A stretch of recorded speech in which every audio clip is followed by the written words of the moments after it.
The world is becoming increasingly proficient at telling stories that deny God. As such, we need Thinking Christian to become as natural as breathing. Welcome to the Thinking Christian podcast. I'm Dr. James Spencer. Through calm, thoughtful, theological discussions, Thinking Christian highlights the ways God is working in the world and questions the underlying social, cultural, and political assumptions that hinder Christians from becoming more like Christ. Now, on to today's episode of Thinking Christian. Hey everyone, welcome to this episode of Thinking Christian. I am joined here by Jeff King, his second time on the show. So thanks a lot, Jeff, for coming back. Jeff is president of International Chrsitian Concern, or persecution.org, and he is the author of Islam Uncensored, which is a fascinating book in which Jeff does a series of interviews with people to sort of scope out what Islam is, how radical Islamists think, all those sort of ideas. And so excited to have Jeff back on the show. Jeff, how you doing today? Just great. Glad to be on again. Very cool, man. Well, let's just dive in because I said in our little pre-interview talk here, I know very little about Islam. I never really dug into the Quran or anything like that. And so it just was never an emphasis in any of my work. I had a buddy who was that I trained with, and he was a Taoist. And so I actually read the Tao Te Ching, but I never had any sort of impetus to dive into the Quran. And so I'm really interested to have this conversation. I guess the first question I'd have is, this book is rooted around interviews. Can you talk a little bit about just the process that you went through to line up all these people and sort of get them in a room with you so you could ask them questions? Yeah. And I'm not organizationally gifted, so you can imagine the logistics, and it wasn't me. It was another brother on my staff who helped, and it was amazing. It was like, oh my gosh. And but even maybe to answer in a way that's a little bit of a pivot, it's just like, why did I write it? Yeah, sure. And so, I get called into ministry. I spent 11 years with Crusade, Campus Crusader crew. Prior to that, I'm in banking, always have a deep heart for ministry, but get my calling. He literally just pulls me into Crusade, running all over the world. Then radical call, miraculous calling into ICC. Couldn't miss it. And it's all about persecution. ICC is about persecution, but I don't know that much about persecution, James. I'm like, I know a lot about international ministry, and I know some about persecution, but I'm like, okay, Lord, this is your assignment. Here we go. And so the book kind of grew out of, I had to understand what I was seeing because, persecution used to be the story of the old Marxist guard, right? And they were dying out. But what we were seeing really since the 70s, and it really started to accelerate around 2000, just before that maybe, was the rise of radical Islam, which is a whole deeper rabbit hole to fall into. But so I began to try to, I'm like you, I'm a thinker and a studier, and I needed to understand this thing. Yeah. Kind of began to get on top of it. And from there, I said, you know what? I learned so much. I said, I want to write a book. And, I had a very liberal friend. I'm a conservative, or at least I was then, generally a conservative. And I had a very liberal friend, and I saw that no matter what I told him, he couldn't hear. His ears were plugged. And anything I said was because I was hateful or a bigot or who knows what it was, Right. And so that really helped me frame this book, because I said, I want to reach people, and I want to help them to hear what I learned. And so what I'm going to do is I'm going to interview people of every stripe, every political stripe. So there's atheists, every religious stripe. There's atheists, there's feminists, there's radical Islamists, there's ex-CIA. It's just everybody, every stripe.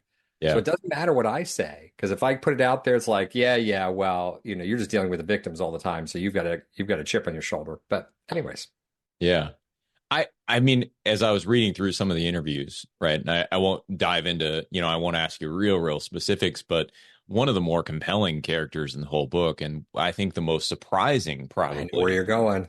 is I think I'm going to pronounce his name completely wrong, but I don't know. Ahem Kudri. Who is that? Yeah, exactly. The British Islamist. Yeah. And Anjem Chowdhury. Anjem Chowdhury. Anjem Yeah. Chowdhury. Who's now And in I prison. was, is he really? That's Yeah. fascinating because I mean one of his quotes is, I believe there's three types of Muslims: those who are in prison, those who are on their way to prison, and those who aren't really practicing. Well, Like, if you're a radical Islamist in a Western democracy, that's a fair description. yeah. And So I mean, committed. what was he like? What was that, Oh, sitting down with him? I mean, what was that like? well, like you, that was the most fascinating interview. He and the CIA director. Sure. Um, but I was so fascinated by this character because most radical Islamists, or especially if they have any kind of public facing ministry or pronouncements in the West, they're doing a lot of hiding and lying. And so Chowdhury he was so refreshing because he's a fundamentalist and I'm Yeah. a fundamentalist. So I understand this guy, but he's honest. Yeah. And because, like you and I, he's so bound by his scriptures, right? Right. So he adheres to them. He's not ashamed of them. And he's a thinker and he's laid his life out according to them. So most Islamic leaders in the West, if they're radicalized, they are lying a lot, purposefully, strategically lying, which is all right within the religion. That's part of the religion. You do that. That's part of warfare. So he's just honest. So it was so refreshing. And I get on the phone with him and I can tell right away this guy is used to just fighting with people. Yeah. And I get on and I say, I just want to tell you how much I respect you. I said, so first of all, I'm a fundamentalist and you're a fundamentalist. And so I understand you and I understand your thinking and your worldview. We have different sources, we have different conclusions, but I really respect you. So he doesn't know what he's like, whoa. And then it's a completely different tone. And so he goes from he's just ready to box, and we get into a deeper and more interesting conversation. And then Yeah. the end, I leave it, I pivot to the spiritual and I go into evangelism, as we talked about in our previous Yeah. talks. Yeah. I want to share the gospel, and that was fascinating. So Give a fascinating, little bit, yeah, fascinating give a guy. little bit more on that. I mean, how did he respond by the time? Because I really did love the way you started the interview, Yeah, right? It was, hey, I really do respect you. And I think yeah, it allowed me, as I was reading through that, it allowed me to identify with him in ways that I yeah, don't think I would have otherwise. yeah, Like he spoke and said things. I mean, even just that little quip of, I think there's three types of Muslims: those who are in prison, those who are going to prison, and those who aren't really practicing. It's like I could hear a Christian say yeah. that as A well. radical Christian in That's in a right. fundamentalist Islamic country. Right. You could Yeah. absolutely hear them say that. And so, I'm sitting there sitting like, wow, he's got the same sort of commitment that I do Yes. to Yes. my faith. And it Yes. just really helped me understand him better, I think. Yeah. Not agree with him, but understand where he's coming Do from. that. And So to how have did the pivot? Yeah. go Oh, go ahead. ahead.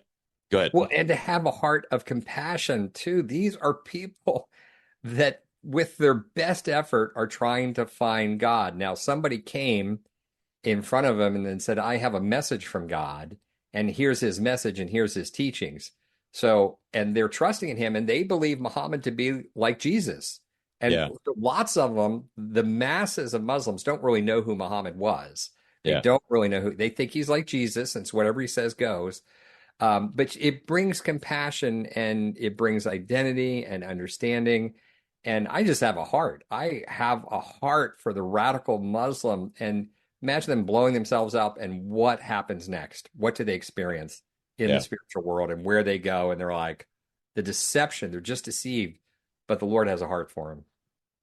Did you find, I mean, well, I want to go to how did he respond to your evangelistic Yes. efforts? Right. That Yeah. would be my first thought. And I'm not looking for a conversion story necessarily, but just was he respectful back to you? Did he understand why you were doing it? What was that tone like? Yeah. So it's fascinating because I said, look, Enjim, you have hung your eternity on Muhammad specifically, right? Yeah. You betcha. That's right. I said, why? Well, because of the scriptures and this and that, and kind of, it's almost like an answer you'd get from the Mormons, the witness in my heart. And I'm Yeah. like, boy, that's so subjective.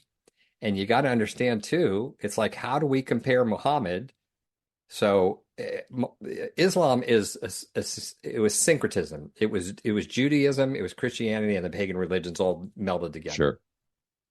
And so, but there's a lot of Old Testament in there, and Yeah. he actually totally screwed it up, and he took a lot of abuse from the Jews of the day because they would laugh at him because he didn't know what he was doing. He didn't know what he was talking about, and so he ended up hating the Jews and started to kill them. But I said, you've really hung your hat on this guy's peg, right? And Yeah. why is it?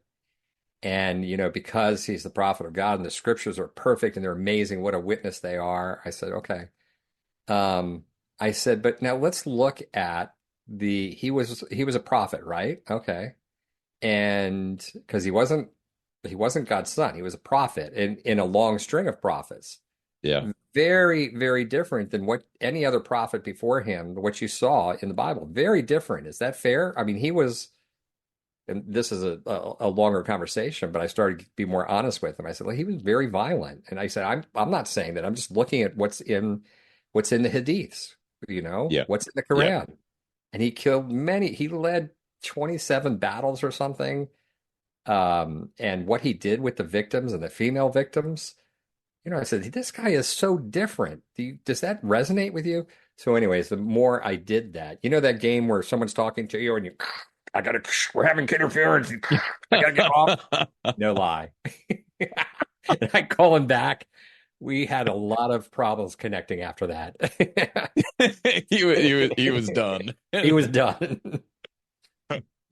That is hilarious. Well, I wonder, so as you're sitting and talking with this guy, and then you have interviews with other folks, like your second chapter, I believe, is I can read it right here, from the gentleman from the Watchman, Robert Spencer, and he talks about this broad overview. He gives an overview of Islam and his perceptions of it. Did you find a lot of concordance between like his treatment of Islam and what you found out when you spoke with Anjem? Yeah, and James, this is the crazy thing. It didn't matter who I spoke to. Okay. I can speak to the radical Muslim. I can speak to just the fundamentalist Muslim, the apostate, the converts, the feminists, the Jews, the non-religious Jews. It all resonates. There's a commonality in all there. It was mind-blowing. And when you pull back, that's what I saw. But to this day, Robert Spencer at the time, this is the Twin Towers come down, that era, Yep. and President Bush is constantly pronouncing that Islam is a religion of peace. Absolute strategy. He doesn't believe Right. it. I'll bet you anything. He doesn't believe it. Strategy, I'll bet you, birthed out of CIA and State Department. Completely flawed. There's a reason they did it. If you understand Islam, there's a reason they did it. Completely flawed, though. And At Thrivent, planning your finances is bigger than money. It's a way to support the people, causes, and community you love. Because helping you put your faith into action is at the heart of what we do. Thrivent, where money means more. Connect with us at Thrivent.com. And it just exacerbates the problem. But yeah, there was complete resonance, and Spencer was extremely courageous, extremely outspoken. And to this day, I would agree with most of what he says. He looks at Islam. He's a student of the Quran, Hadith, Muhammad. And the thing is, he would speak plainly, and so many people wouldn't. They were either afraid or they were cowed by the government. And, today you get canceled. So, yeah. When you do have this dynamic, which you address in your first interview with Anjem, that there are certain parameters around which lying is okay. Yeah. And so it's difficult. Even, normally Christians wouldn't lie. We do apologetics instead of lying, right? Yeah. We try to explain things and sort of fill in gaps maybe that we shouldn't be filling in on occasion. But we aren't really authorized to lie in defense of the faith or to advance the faith. But my understanding, at least based on the reading, is that there are certain circumstances in which Muslims are allowed to lie, almost encouraged to lie. Encouraged. And so, yes. From the scriptures. Yeah. And so when you have people saying, oh, Islam is a religion of peace, that's got to be something good for Muslims who are going to come out and sort of ignore or lie about what their religion really teaches? Is that kind of Yes. how that functions? Yes. Yeah, that's it. Um, yeah, and Anjem himself would say this. He's like, look, most of my compatriots are lying. And you already know that. If you've studied this issue and you've followed these guys, there's one set of pronouncements in English to the West, and when they're speaking in Arabic back home or to their audiences, completely different. And there you get the unfiltered one. Or you look at even their quieter writings, where it's not going to show up. They're not planning on showing up on the internet.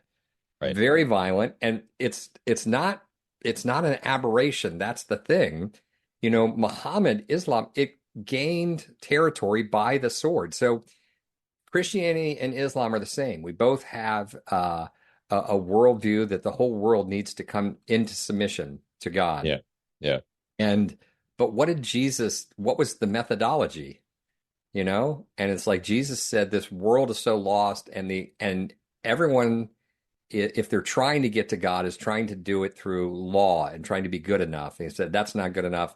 I'm going to die for your sins. You must go out and tell them there's a payment for their sins. They can be free, and they can restore what was lost in the fall, right? Yeah. That communion and the eternity and the safety in eternal question and the presence that we're so missing. But it all starts with telling them about me. And what do we see with him in that incarnation? Just the lamb, not the lion. We saw the lamb. Well, this is quite different with Muhammad. Muhammad for 10 years was proselytizing. First of all, he started having, he wasn't sure what they were. Let's just call them visions or something. He was having some kind of interaction, and he thought he was possessed by a demon. And he tells his wife, no, you are a prophet of God. This is from the Lord. Oh, okay. And so for the next 10 years, he's trying to gain a following. Yeah. Doesn't really get anywhere. I think after 10 years, he had 150 followers. So at that point, he has a new pronouncement from God. He has a new revelation from God, and that is that we can go on jihad. We can forcibly conquer. We can use the sword. We can take over those who oppose us. We can take their homes, their daughters, their wives. Do with them what we want. And you can imagine who that drew and what happened. So it's like now, and not only is it allowed, it's encouraged and prescribed. And even in the Quran, it might be the Hadiths. I think it's the Quran. He says, I know you don't understand this. You may be uncomfortable with this, but you have to trust. This is the way of Allah, and you must do this. So at that point, his following began to explode, and Islam expanded by the sword. Oh my gosh. And it conquered the Middle East first, goes into North Africa, and then when it goes east and goes towards India, you can read the historians, the secular historians, you can read the accounts of the Muslim conquerors and the millions, maybe 100 million killed, murdered in India. It expanded by the sword. And so because I know you talked with Dr. Ahmed Mansour, Yeah, who is a Muslim reformer. correct. Yeah. There's a sense in which, and I'm just trying to sort of contextualize this even for myself, right? Yeah. Because I can remember one of my students asking me, hey, what's up with all the violence in the Old Testament? Mm-hmm. Right? You have Israel coming against these other nations. They're going to throw the Canaanites out. And I said, there is a difference between what we see in the Old Testament and what we see in the New Testament. In the Old Testament, we see a very nationally oriented means of witness, right? Yeah. The very structure of it is just national. And so as you're going in and you're sort of having combat with other nations, you're looking at the covenant community versus non-covenant communities. And if we just think about the way that God uses nations, even as we see in the Old Testament, sometimes they're instruments of punishment, other times they're instruments of restoration. Like we can sort of get that around our heads. Part of the reason that Christians aren't called to violence today is because it's difficult to tell who's a Christian, right? And so we don't dominate through national war or anything like that because we're not that sort of a nation. We're a peaceable people trying to make disciples and bring people under the authority of Jesus Christ. Is that sort of what a Muslim reformer might do with some of the violent origins of Islam? Like trying to reform toward something that's a little bit more palatable and a little bit more principled as opposed to active within today's world? Well, and here's the trick. So let's get back to Dr. Mansour in just a minute. But Okay. here's the trick. Yeah. So one of the other gentlemen I interviewed, and he was an apostate. He had left Islam. He wasn't a Christian. Okay. But he said, look, the problem with Islam is that with any new generation of followers, you've always got there's two sides to Islam. And he said there's it was like an elephant, huge, massive, and decorated and imposing and amazing, but then there's the tusks. And those tusks are the violence that's encoded within there, within the Quran and the Hadiths. So he said, with any new generation, there are going to people that fundamentalists will adhere to those, and there have been waves of great fundamentalism with jihad, and we're kind of in the third wave historically if you look back through history. Yeah. So that's the problem that's always there. So Dr. Mansour, and he is a scholar. He is a Muslim scholar and educated at the most prestigious university, the Muslim university in the world, absolute scholar. So what he was saying, though, through research was, with the Hadiths, so there's the Quran, which was given by God to Muhammad. Yep. Not sure who wrote it down, but anyways, given by God to Muhammad. And then there's the Hadiths. Now, the Hadiths are kind of like the book of Acts, okay? So here's what happened in Muhammad's life. Here are stories about him. But as a scholar, he would look at the historicity of these things and the veracity of these things, and he's like, look, a lot of these were written 300 years. They're legendary. They're 300 years afterwards. They cannot be relied on to the point where we're taking lives based on those Hadiths. We can't do that. Okay. Well, the problem is with that, lots of people within Islam would say, you're evil and we need to kill you. So, and it points out a massive need within Islam is that they need to go through a reformation. And Western governments need to have this as an ideal instead of this stupid pronouncement and of Islam as a religion of peace and canceling those who say otherwise. They need to say, listen, there is radical Islam and then there's Islam. And we need to confront and find out, where do you stand, sir, as a Muslim? What side do you lay? Where do you lay your hat? And where do you lay down in which bed at night? And and then pin them down and then watch their messaging and expose. So we need to confront and expose and be an activist and push towards a reformation. It's the only way to modernize. So, in the past, it's interesting because in the past, since the 70s, what's fueled this massive rise of Islamic terrorism and radicalism is the wealth of the world flowing into the Middle East. Well, that's slowing. And we look ahead to the future of where things are going. Yeah. And the world is going to largely get off oil. So it's going to be interesting. That's what fueled this whole thing. So it'll be interesting to see where things go. So just so I understand you correctly, there's the Hadiths are still part of, they'd almost be like our church fathers, let's say, or would they be considered part of the sacred scripture? No, it is sacred. So there's the Quran and then there's the Hadiths. Okay. Now the Hadiths are the church fathers, or it's really still about Muhammad. So it's the book of Acts. The book of Acts, historically, though, we could pin it down. It was written right afterwards, right? Yeah. Where these were written literally, a lot of them hundreds of years later. So as a scholar, he just raises his hand and say, guys, does anybody know this? I study this for a living. Right. You can imagine the reaction. So, and as opposed to viewing it all like the book of Acts, where we sort of know that it's a more recent document and that there's a cohesive time frame within which all this comes about. So there's a historical verifiability or veracity that brings with it. The Hadiths are ancient, but not contemporary with the Quran. So And many of so, them. And so many of them are contradictory. yeah, This is known within Islam, very contradictory, yeah, to the point that they had to come up with a system to say that the latter verses abrogate, they cancel the earlier verses because God's revelation came in pieces and over time. And so the last revelation supplants the first because God changes his mind. You know how that goes. Uh, yeah, but that's the system within Islam.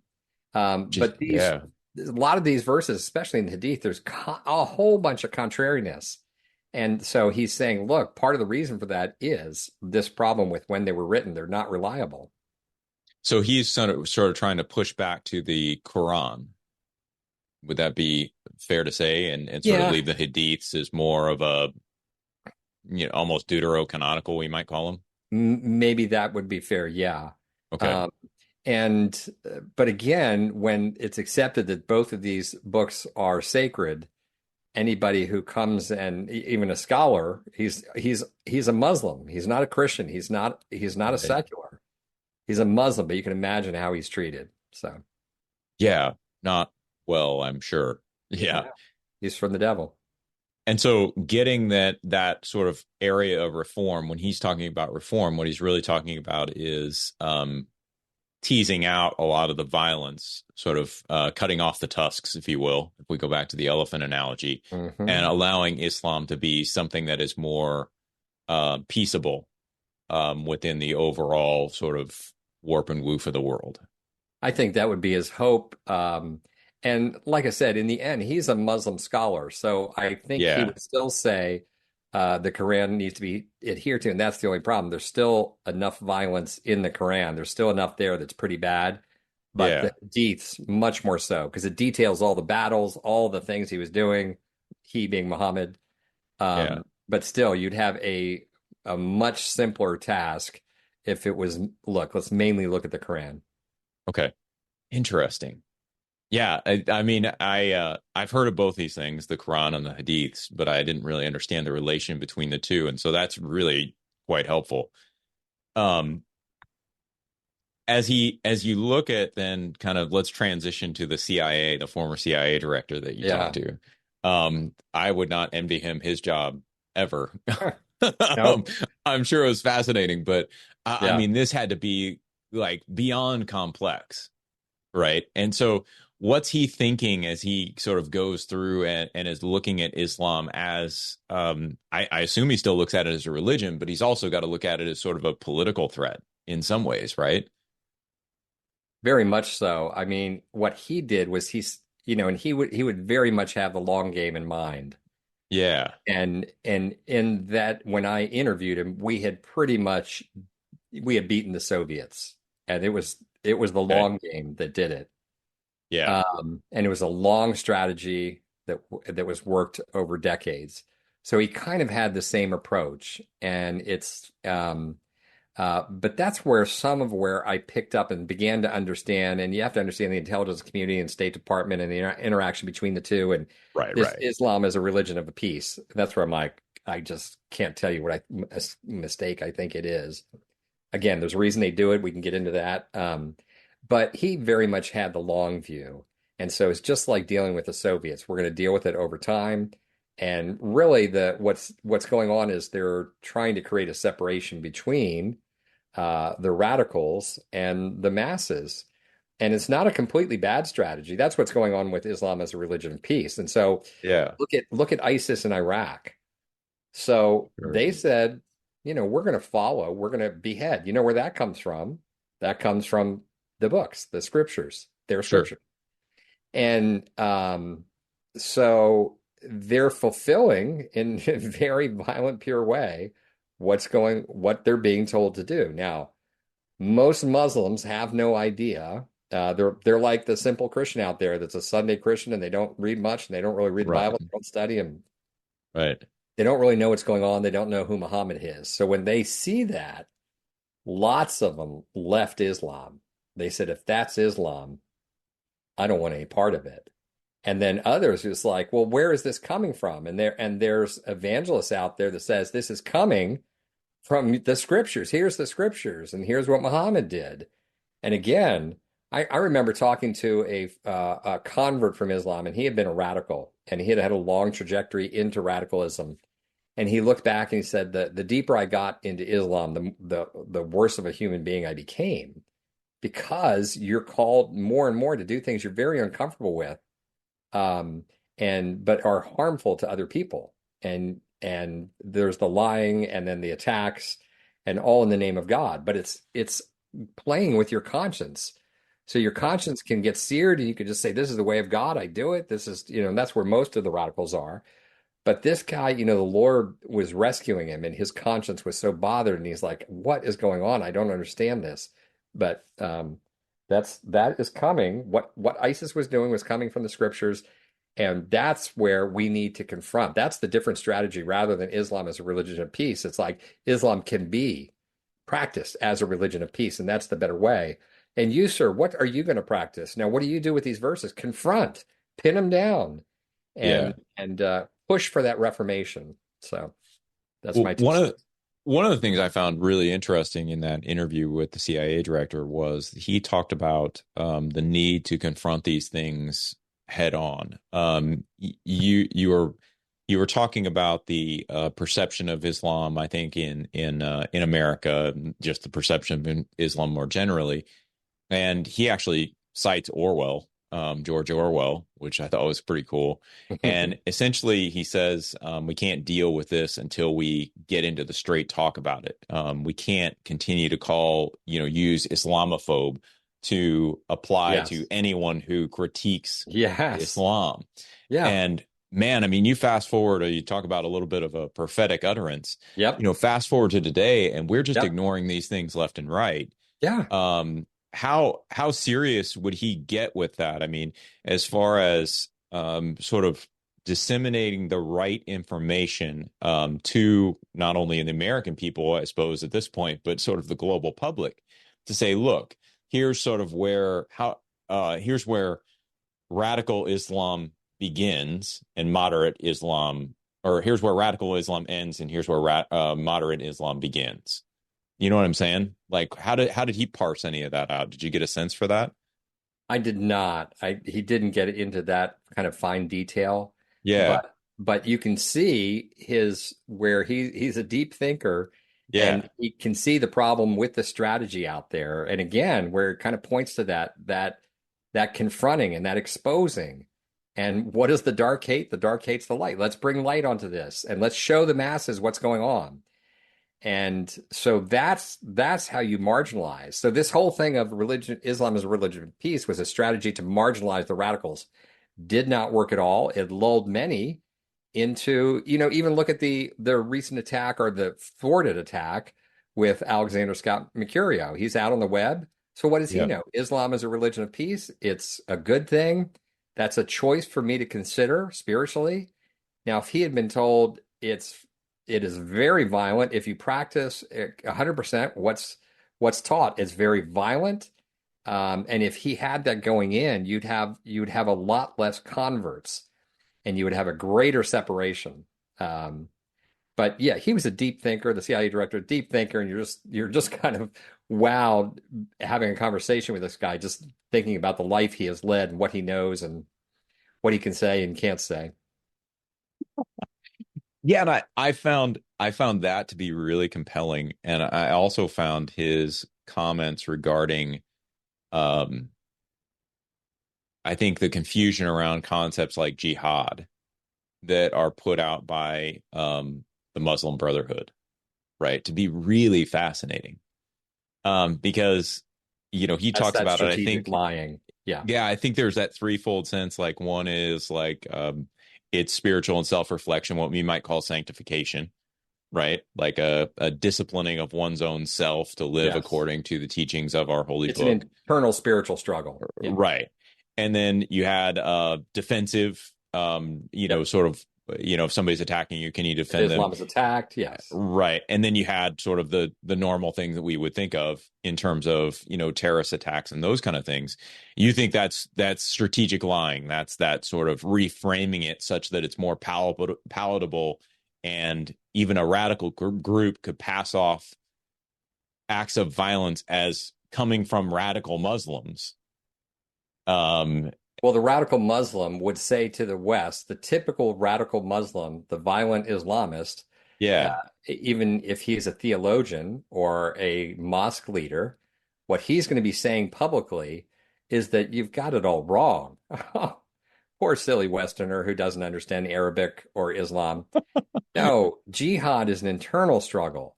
Now, and yeah, he's turning around and saying, if you're a follower, you've got to live for jihad. Do we want to, if you're a follower of Jesus, will you stand? Will you disciple? Will you win? That's in the end. We are called to bring the world to Christ, not through violent means. Islam yeah. is called through violent means. So if you're serious, you have got to be in the war and you are at war, but we're going to lie strategically, especially when we're in hostile territory. That's part and parcel. It's done absolutely, full face. They know what's going on. They have one message in English, another message for Arabic or those back home. So, I mean, it's this whole issue is really it can't have been helped by the amount of disinformation and misinformation we have the ability to disseminate these days, right? I mean, I can remember when 9/11 happened and hearing, the conversations about what really is the essence of Islam and, what you're referencing, the idea that Islam is a religion of peace. I can remember those conversations. Now it just has to be sort of 20 times worse. I mean, the amount of disinformation about this out there has to just be astronomical. Are you seeing that? Like, as you sort of go out and continue to interact internationally, do people have a sort of a confusion about what Islam actually is? On the one hand, there's probably a broader awareness now, Okay. but maybe it's very shaped by your political viewpoint. Mm, So if you're on the left, you're going to be very reactionary and think, for instance, what I'm saying, yeah. again, you have a chip on your shoulder, you're a bigot, you're hateful, you're an Islamophobe. And it's just a lot of name calling, but ad hominem attacks. And the only thing I'd say to people is like, I'm not that political. I used to be political. I'm not that political. Yeah. Like everybody have a political viewpoint, but this is spiritual. So Yeah. I would tell anybody, go study. But yes, it's so on the one hand, there's probably broader awareness. And on the other hand, what you're referencing is there's more craziness because everyone's crazy politically now. There's Yeah. no discourse. Right. There's no let's debate back and forth and wrestle with each other.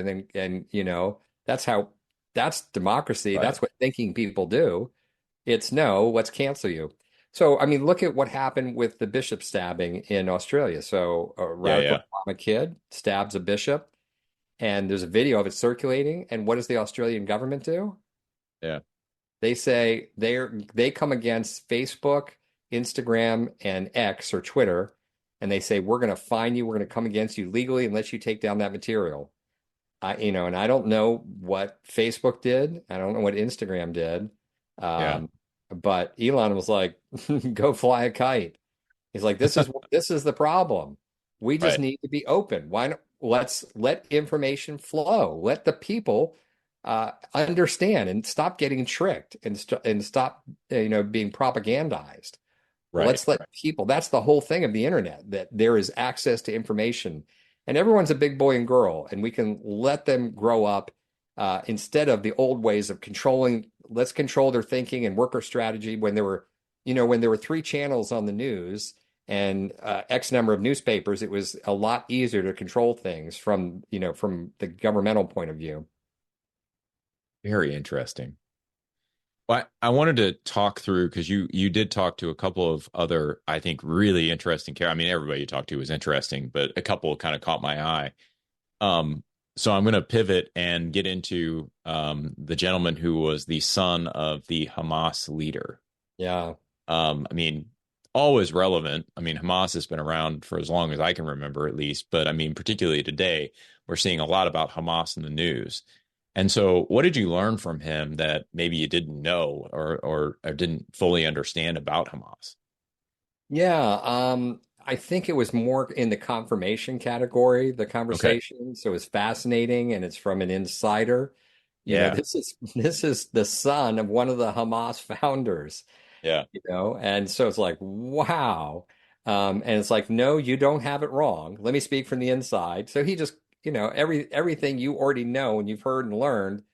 He's like, yes, that's correct. Yes, that's exactly what we were doing. Yes, that is a correct strategy you're seeing. That's methodology is, yes, you're seeing that correctly. So it was a whole bunch of confirmation and, you've already had that over and over and over, but there it's, coming from the source, so to speak.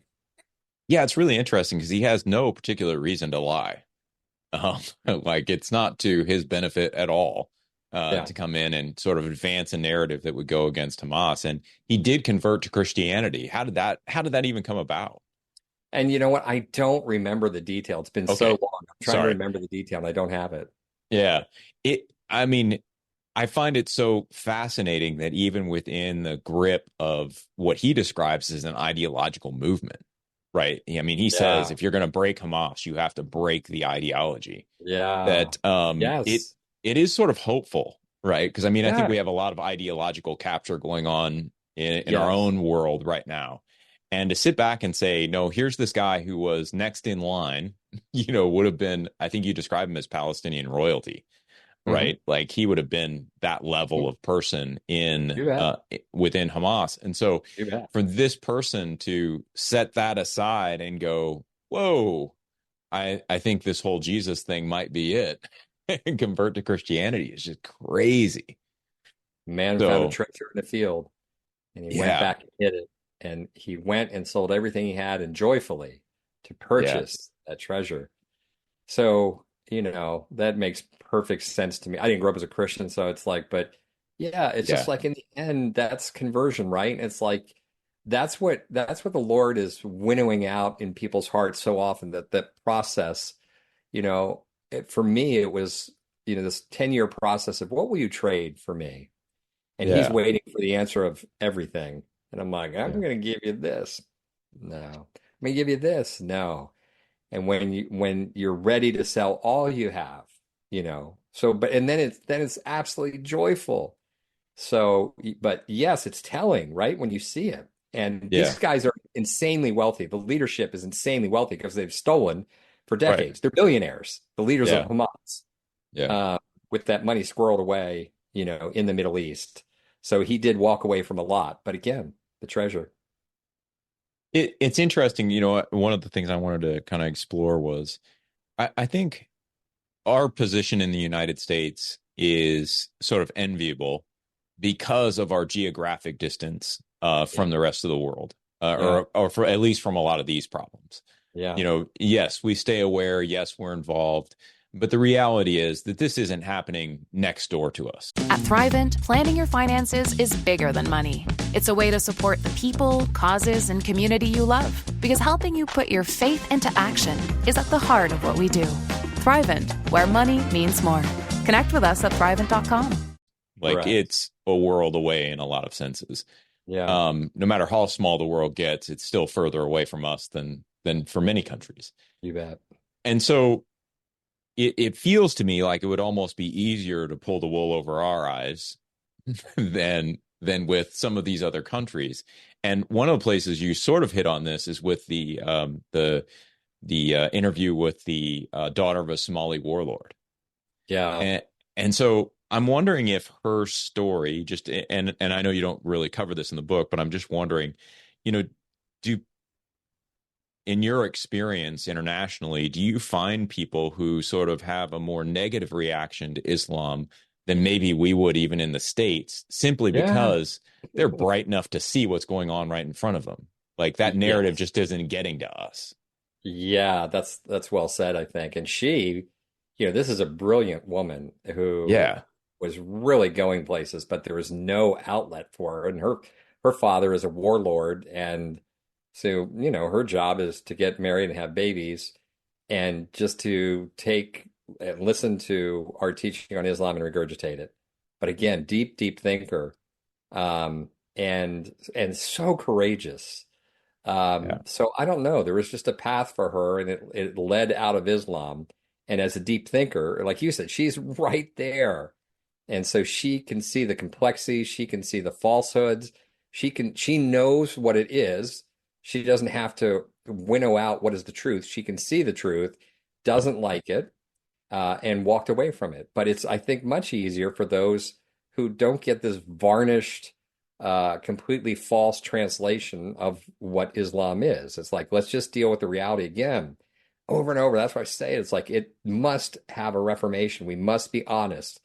Let's be honest with the populace. I mean, what they're worried about, what the government's worried about, and the reason they came up with this strategy, this is my 2 cents, Okay.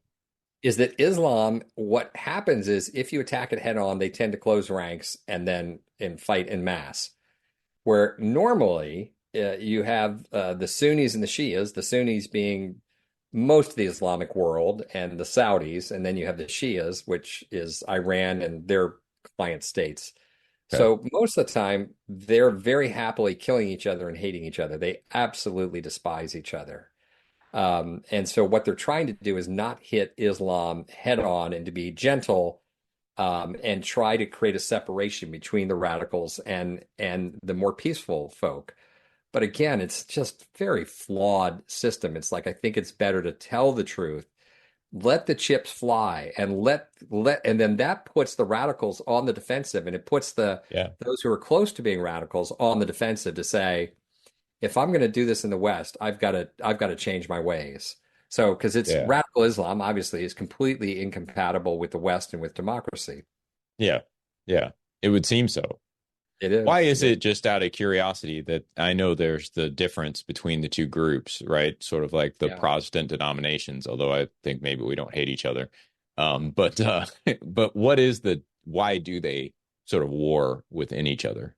Do you know that? Well, I would say, who are they following? Okay. What is driving them spiritually? Yeah. And I think you understand, right? Yeah. So at a very fundamental level, you're not asking down there, you're asking farther up. Right. But there is a division on the following, and who was to reign over Islam. And so basically back near the death of Muhammad, it was like, no, this is the rightful leader. No, this is the rightful leader. And then they parted and were massive enemies ever since. Okay.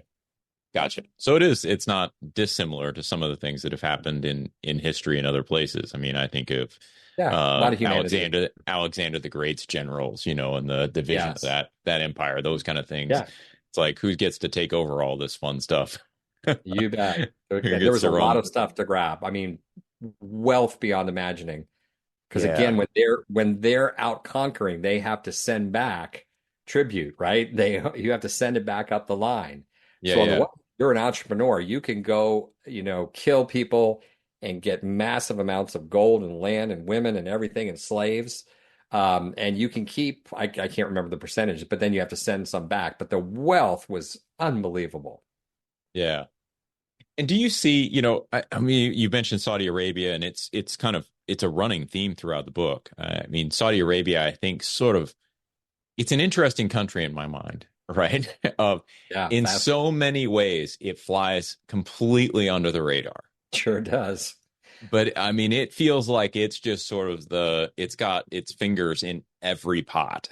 You bet. Is that the right way to think about it? Yeah. So let's go back to the wealth of the world started to flow it wasn't just the Saudis, it was the Saudis in the Gulf states, but the Saudis were the big takers. Yeah.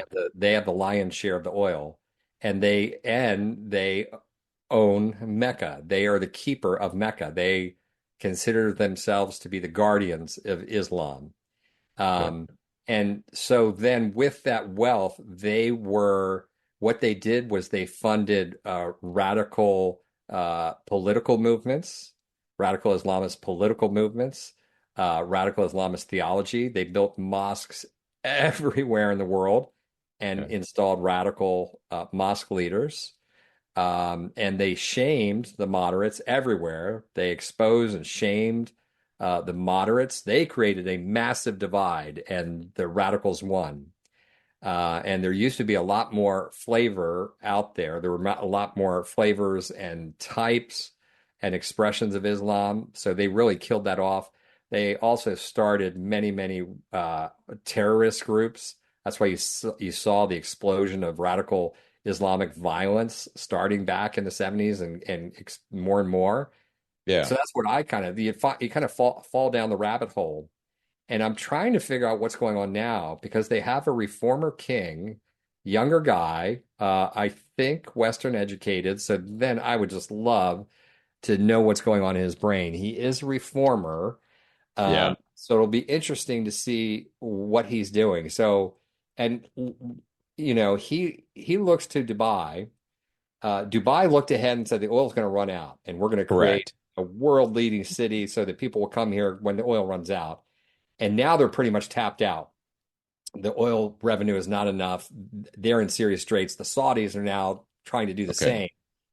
And again, once the oil runs out, once this massive conversion to solar and wind is played out at a deeper level, because the cost curve of solar goes to zero almost. So they know Right. and they've heard, and the experts have told them this is where things are going, and their revenues have already been affected. Yeah.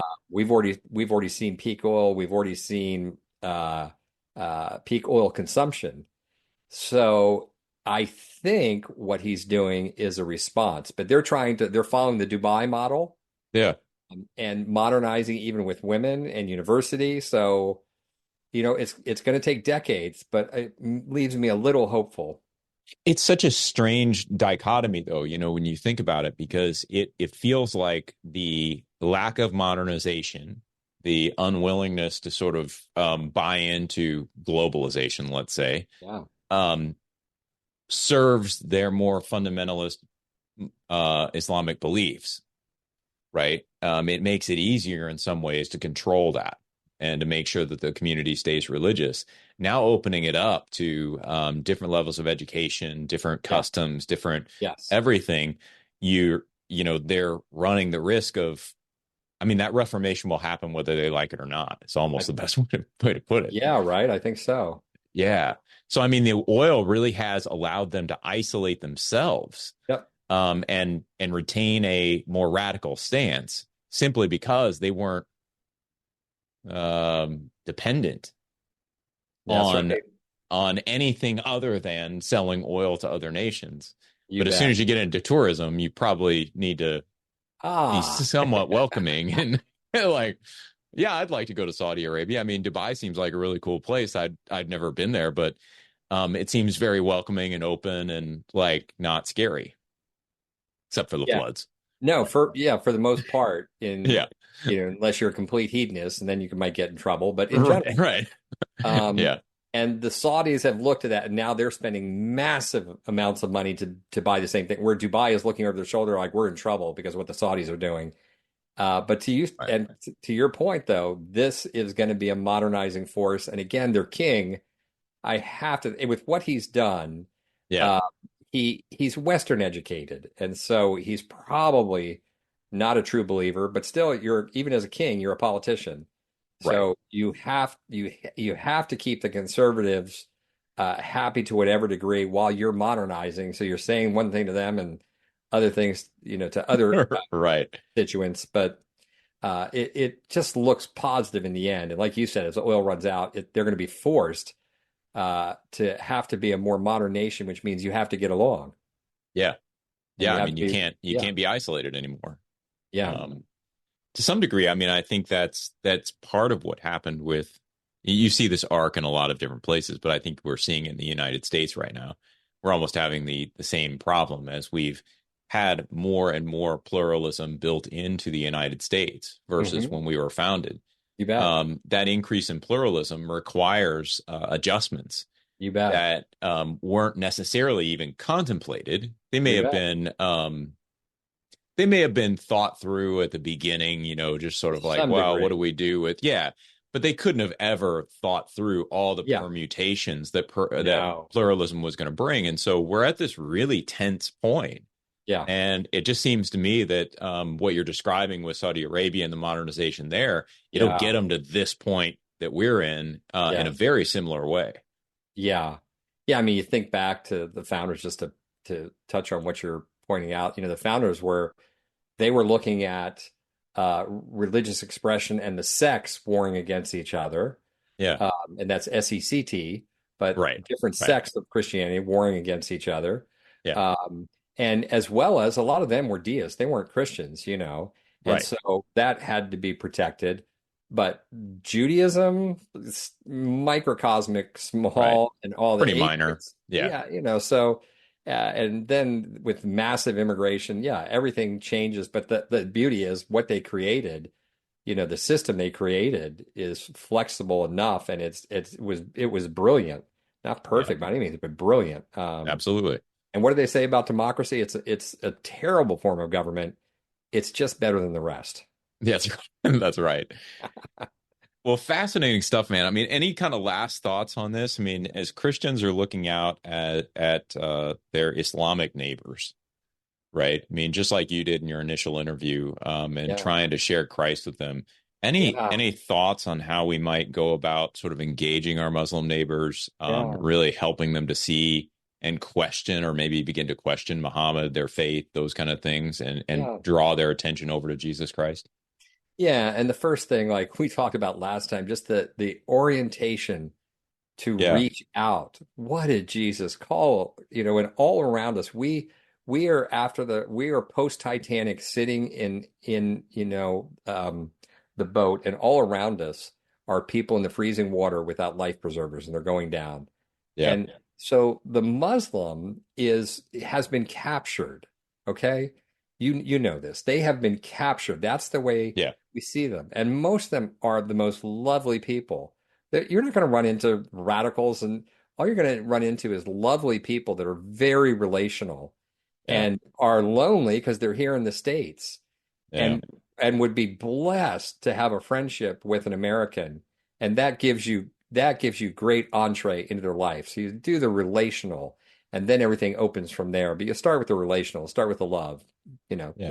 it's what that's what Jesus does, and when they see that, that's what's missing. All they know is law. All they know is adherence to the law, and they don't even, you can't, in Islam, you can't even have certainty with where you're going. Muhammad said he had no certainty to where he's going.